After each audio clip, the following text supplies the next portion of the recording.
Hi guys, a few years ago I was just sitting back there with one of my students. His name is Steve Ott.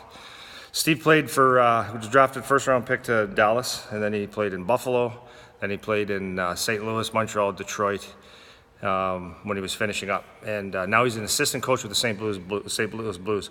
So as his skills coach, a lot of the times, we get to talk, but sometimes we don't get to get too deep sometimes. But later on in his career, this is when his last year with St. Louis, I was asking him, Steve, you're 5'11", not a real big guy. Look at the size of some of these guys. You're getting older now, 32 years old.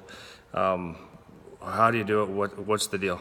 And I love this statement because he looked at me so confident. I said, you ever think you're going to get hurt? Do you ever get manhandled by some of these big guys? And he looked at me and he says, never. I'm not scared at all. And he said, these are the best words. I use it with my son. Everybody says they want it, but do they really? So we laughed about it and we talked about that for a while because it's so true. Everybody wants to go to heaven. No one wants to die.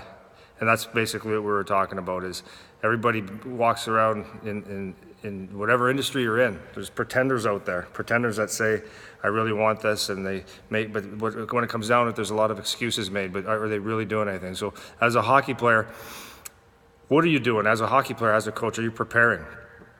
See, the thing is there's a lot of people out there trying to go for the same job, and being lazy and finding excuses isn't going to cut it. You have to find a way. Mentally, what are you doing? Are you reading anything? Are you making your brain stronger? Are you keeping your mind sharp? Or are you watching a lot of TV and letting your brain do basically nothing?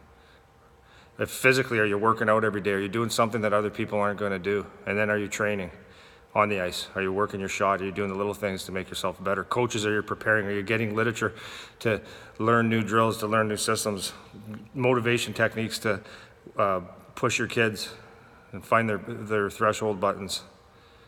So that's what Steve and I talk about all the time. I use it with my son all the time. When he says, I really want to do something, I said, you say you want to do it, but do you really? Do you really? What are you going to do? Actions speak louder than words. Talk is cheap. So if you're going to try to make it anywhere in this hockey world, you better understand the statement that Steve said. Everybody wants it, but do they really? Thank you.